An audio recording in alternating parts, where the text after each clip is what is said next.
right, brother.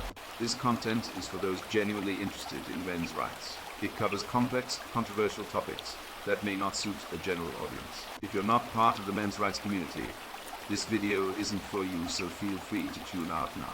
I'm Conrad Riker, a writer and advocate for fairness, dignity, and respect for men. This movement isn't about division, but addressing systemic injustices in divorce, family law, and societal expectations. Inspired by hard-working men unfairly stripped of their rights, I write for balance and justice. Together, we can change the narrative. Please like and subscribe if you appreciate this video, as it will help get the word out to those who need it. Thank you. Please relax and enjoy.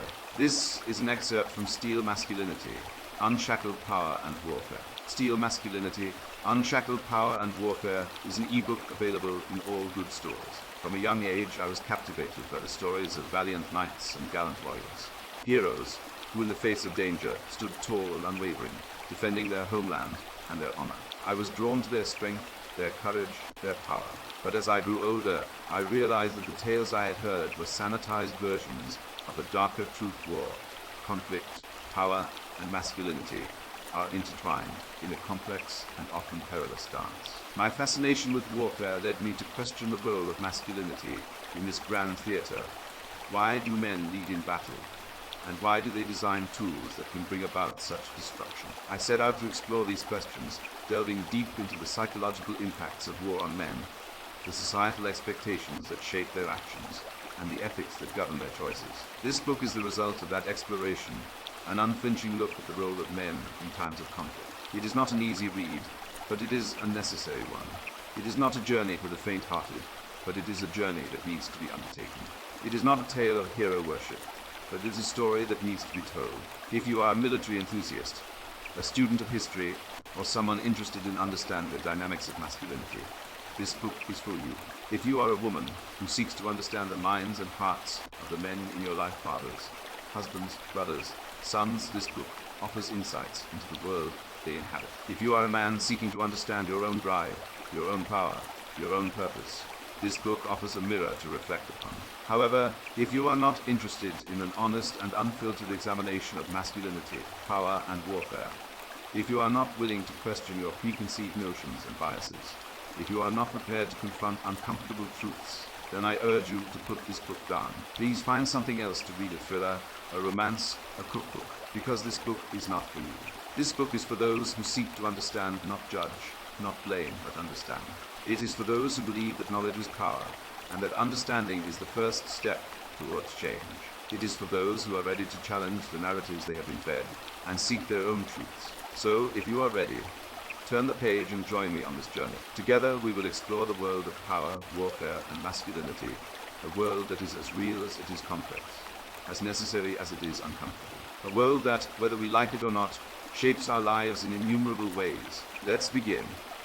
With the introduction completed, we are jumping to an extract from the book. As someone working in diplomacy, you're the link between different countries, the calming voice in a world that frequently balances on the edge of turmoil. But not many comprehend the strain it puts on your psychological well-being. The risks are high, the choice is vital, and the tension can be extreme. It's not just about discussing peace contracts or commerce deals. It's about maneuvering through a maze of cultural subtleties, political pitfalls, and individual personalities. Have you ever been in a high-stakes negotiation? I'm not talking about haggling for a better price on a used car. I'm talking about sitting across from someone who could, with a single word, plunge a country into war or famine. That's the kind of stress diplomats face daily.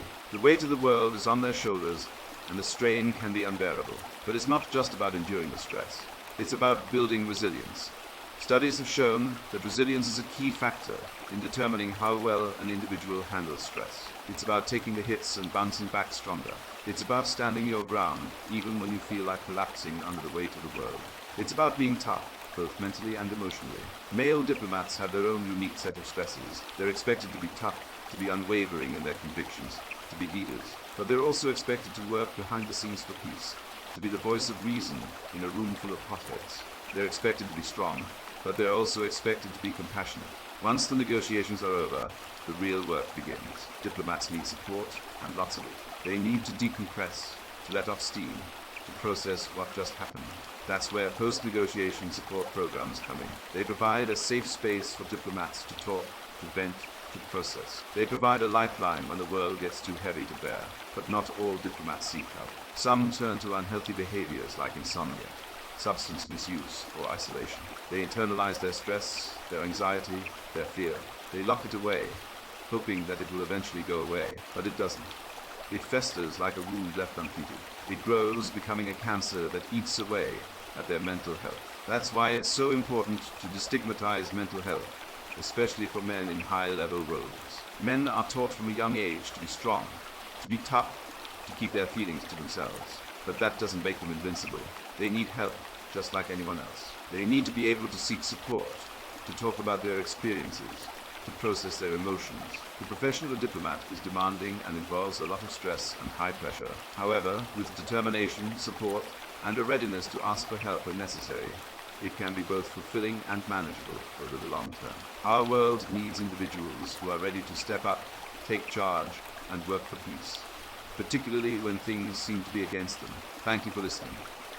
Thank you for your interest in Steel Masculinity, Unshackled Power and Warfare, available in all good bookstores. Please like and subscribe. Thank you and God bless.